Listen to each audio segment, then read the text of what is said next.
फिजा। अस्सलाम वालेकुम यासिर। वालेकुम अंकल।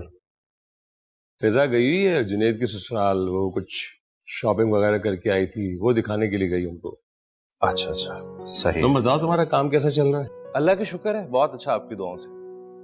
कोई तकलीफ कोई परेशानी तो नहीं घर में? अरे अंकल, कैसी बातें कर रहे हैं, कोई परेशानी नहीं है, मैं यहाँ पे बहुत खुश हूँ।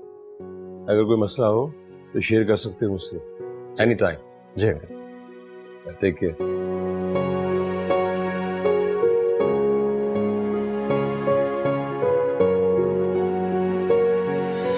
अच्छा आंटी, अब मुझे इजाजत दें, बहुत देर हो चुकी है।